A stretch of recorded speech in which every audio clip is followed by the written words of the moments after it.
Isang gabi ng lagim, isang bintanang winasak, at isang tiwala na tuluyang dinungisan ng sariling kadugo. Isang dalaga ang naging biktima ng paulit-ulit na pambabastos sa loob mismo ng tahanan na dapat sana ay nagbibigay sa kanya ng proteksyon. Ngunit ang mas masakit pa sa pisikal at emosyonal na trauma, ang mga taong inaasahan niyang magtatanggol sa kanya ay sila pa ang mismong nagtakip sa kababuyan ng salarin. Ito ang totoong kwento ng krimen, pagtatraidor ng pamilya, at ang mahabang laban para sa hustisya na umabot hanggang sa kataas-taasang hukuman ng Pilipinas. Nagsimula ang lahat noong huling bahagi ng taong 2018 sa matahimik na bayan ng San Jose, Batangas.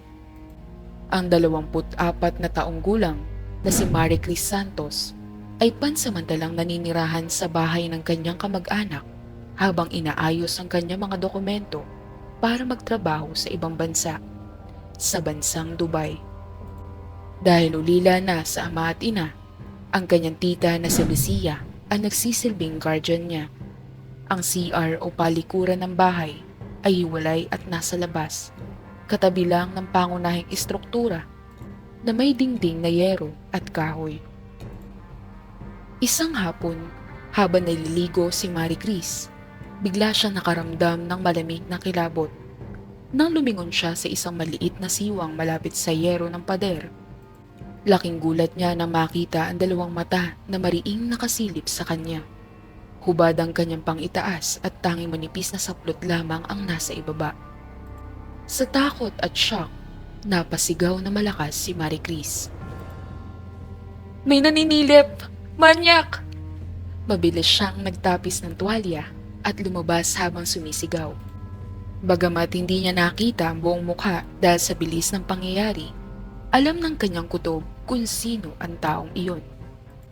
Mahirap magkamali kung ang kasama mo sa iisang bubong araw-araw ay ang asawa ng tita mo, ang 53 taong gulang na si Rodrigo Alvarez.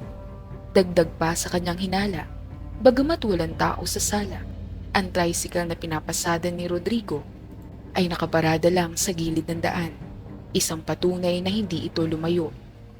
Dali-daling nagbihis si Marie Cris at tumakbo sa palengke kung saan may pwesto ng maliit na grocery ang kanyang tita Lucia. Humahagulgol niyang sinumbong ang nangyari at ang matinding hinala kay Rodrigo, ngunit sa halip na yakap at proteksyon ang matanggap niya, isang malamig at marahas na tugon ang ibinigay ng kanyang tita. "Tumahimik ka! Baka may makarinig pa sa'yo. Kahiya-hiya mga sinasabi mo." Upang maunawaan na naging malamig na reaksyon ni Tita Lucia, kailangan balikan muna natin ang kanilang nakaraan. Si Tita Lucia ay isang negosyanteng babae na may kapansanan sa mata. Siya ay duling at hindi binihiyaan ng kagandahan ayon sa mga kapitbahay, ngunit may kaya sa buhay dahil sa kanyang grocery. Si Rodrigo naman ay nagmula sa isang magulong pamilya. Ang ama nito ay dating miyembro ng rebeldeng grupo na kilala sa pagiging bayolente kapag nalalasing. Kaya lumaya si Rodrigo at namasukan bilang kargador at boy sa tindahan ni Lucia. Doon sila nagkatuluyan dahil na rin sa tukso ng mga kasamahan na mapapakasalan ni Rodrigo ang amo para maging maginhawa ang buhay. Noong mismong araw ng kanilang kasal, wala man lang kaamor-amor si Rodrigo at kailangan pa siyang sunduin sa tindahan habang nagbubuhat ng paninda. Sa kabila nito, nagbunga ang kanilang pagsasama ng dalawang anak na babae na sa mga panahong ito ay nagtatrabaho na rin sa ibang bansa. Dahil maganda at may kaakit-akit na pangangatawan si Marie Cris Santos, tila nakita ni Rodrigo sa kanya ang mga katangiang pisikal na wala sa kanyang sariling asawa. Ang paninilip sa banyo ay naulit pa ng ilang beses at sa tuwing magsusumbong ang dalaga, palagi siyang pinatatahimik ni Lucia dahil ito ang nagpupondo sa kanyang pag-aabroad. Dumating ang kalagitnaan ng taong 2019, bandang tanghali nang utusan ni Tita Lucia si Marie Cris na umuwi muna sa bahay upang magluto ng tanghalian. Akala ng dalaga ay walang tao dahil oras ng pasada ng tricycle. Laking gulat niyang pagbukas ng pinto ng sala nang matambad sa kanya si Rodrigo na sarap na nakahubad at hayagang nagpapakasasa sa sariling laman habang nanonood ng malalaswang panoorin sa telebisyon. Imbis na matakot ng mahuli, mas lalo pang ibinuyang-yang ni Rodrigo ang kanyang kahalayan at ngumisi na nakadidiri kay Marie Chris sa matinding takot at dumi na naramdaman. Tumakbong muli ang dalaga sa palengke at nagsumbong kay Lucia. Ang sagot muli ng tita, "Huwag mong sabihin yan sa iba. Sinisiraan mo lang pamilya natin." Hindi pa nagtapos doon ang kalapastanganan. Isang hapon sa likod ng imbakan ng grocery habang nag-aayos ng mga paninda si Marie Chris, biglang sumulpot sa kanyang likuran si Rodrigo. Ramdam na ramdam ng dalaga ang marahas at malisyosong pagdampi ng palad ng lalaki sa kanyang putan. Nang harapin niya ito ng may galit, mas lalo pang lumapit si Rodrigo at bumulong ng kabastusan. "Sige na, gusto mo rin naman ito, di ba?" Umiiyak at nanginginig na tumakbo si Marie Chris palabas ng imbakan upang humingi ng tulong sa ibang katabing pwesto sa palengke. Habang si Rodrigo ay nanatili sa loob na tila walang anumang ginawang masama. Ang rurok ng krimen ay naganap noong gabi ng Oktubre 14, 2019. Nagpaalam ang mag-asawang Rodrigo at Lucia na dadalo sa isang lamay sa kabilang baryo at baka madaling araw na silang makauwi. Naiwan mag-isa si Marie Chris sa loob ng bahay. Natulog siya sa kanyang kwarto na ang tanging harang sa bintana ay mga salaming jalousie at isang mosquito screen. Pasado 12:00 ng hating gabi, nagising si Marie Chris sa isang malakas na lagabog mula sa bintana. Sa gitna ng kadiliman, nakita niya ang isang malaking anino na amoy alak na pilit lumalapit sa kanyang kama. Bago pa siya makabangon, sinalakay na siya ng lalaki. Dinadaganan siya nito, hinawakan na mahigpit sa magkabilang braso at pilit na hinahawakan ng kanyang pribadong bahagi ng katawan habang naririnig ang garalgal na hininga nito. Sa kabila ng takot, ginamit ni Marie Chris ang kanyang buong lakas upang manlaban at buong lakas na sinipa sa tagiliran ang salarin. Nang dumaing ang lalaki at lumuwag ang hawak nito, mabilis na tumakbo si Marie Chris sa switch at binuksan ng ilaw. Doon niya nakita ng malinaw ang mukha ng kanyang tito na si Rodrigo. Lasing, walang damit pang itaas at may nanlilisik na mga mata. Sumigaw ng ubod lakas ang dalaga at tumakbo palabas ng bahay sa gitna ng lansangan, habang humihingi ng saklolo sa mga kapitbahay. Samantala, mabilis na sumalakay sa kanyang tricycle si Rodrigo upang tumakas sa kadiliman ng gabi. Nakarating ang responde ng mga otoridad sa pinangyarihan ng krimen. Sa pagsusuri ng mga pulis sa kwarto, nakita ang malinaw na ebidensya ng puwersahang pagpasok. Ang ilang salamin ng jalousie ay tinanggal at ang mosquito screen ay may malaking punit na kasyang isang matipunong lalaki. Nang umuwi si Tita Lucia at makita ang mga pulis, imbis na damaya ng pamangkin, nagalit pa ito dahil sa iskandalong dinulot ni Marie Chris.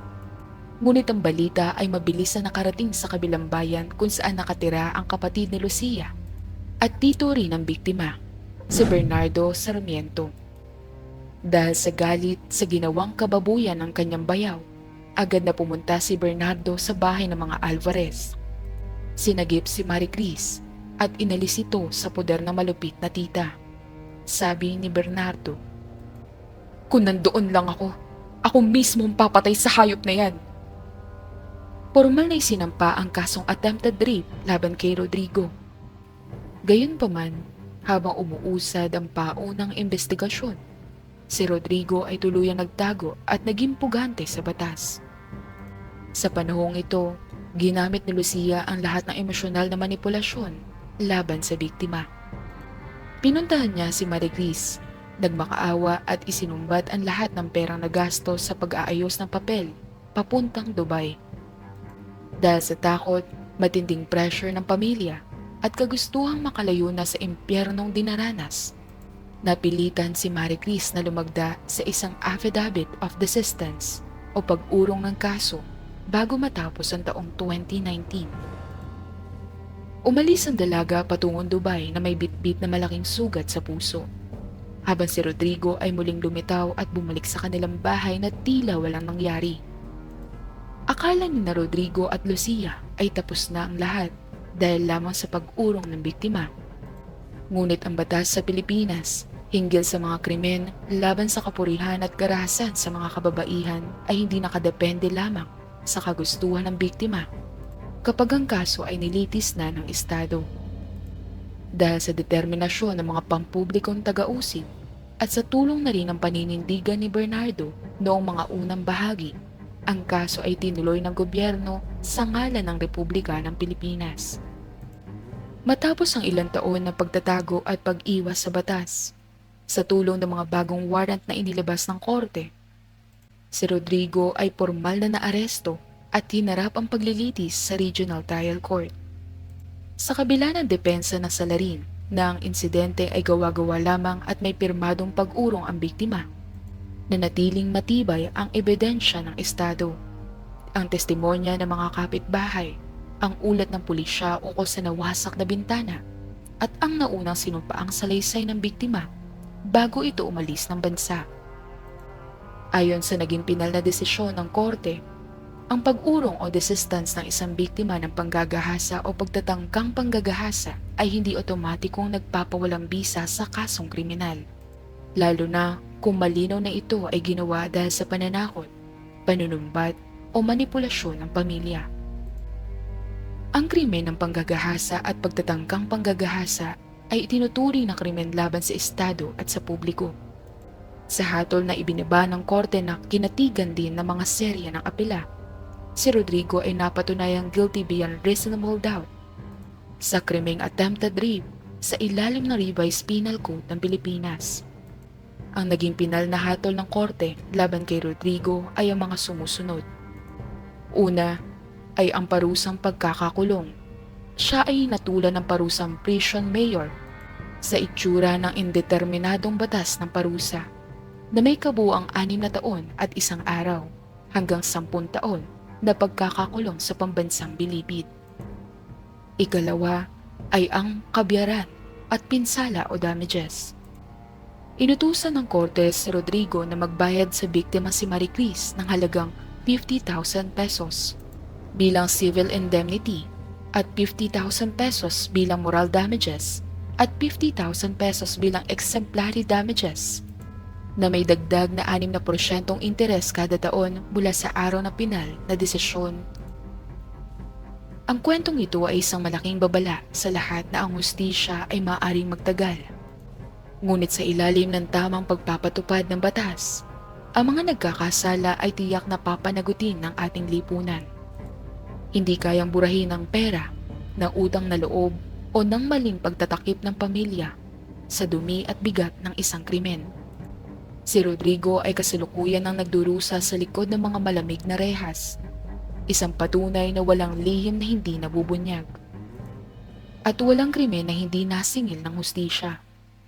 Ang tapang na ipinakita ni Marie Chris sa paglaban sa kanyang tito, sa kabila ng pagtalikod ng kanyang tita Lucia, ay nagsisilbing ilaw at inspirasyon sa lahat ng mga kababaihang nakararanas ng pang-aabuso sa loob ng kanilang sariling tahanan. Ipinapakita rin ng kasong ito na ang hustisya sa Pilipinas ay hindi natutulog at hindi basta-basta nababayaran ng isang pirasong papel sa pag-urong na kung ang ebidensya ay sapat upang patunayan ang kasalanan ng isang manyak at abusadong kadugo. Ang suporta na ibinigay ng kanyang tito na si Bernardo ay patunay rin na mayroon pa ring mga kapamilya na handang tumindig para sa tama at ipaglaban ang karangalan ng mga biktima. Huwag nating hayaan na manaigan takot at katahimikan sa tuwing may nagaganap na kabastusan. Ang pananahimik ay pagsang-ayon sa krimen na salarin. Sa pagtatapos ng kwentong ito, naway maging aral ito sa bawat pamilyang Pilipino na ang tunay na proteksyon ay nagmumula sa katotohanan at hindi sa pagtatakip ng kahihiyan. Si Marie Chris Santos ay malaya na ngayon sa Dubai. Nagtatrabaho na marangal at may hawak na hustisya mula sa kataas-taasang hukuman. Habang si Rodrigo Alvarez ay nabubulok na sa kulungan kasama ang kanyang konsensya. Matulog na mahimbing, mag-ingat palagi sa mga tao sa paligid at hanggang sa susunod na kwento ng totoong krimen dito sa ating channel. Huwag kalimutang mag-subscribe at i-share ang video na ito.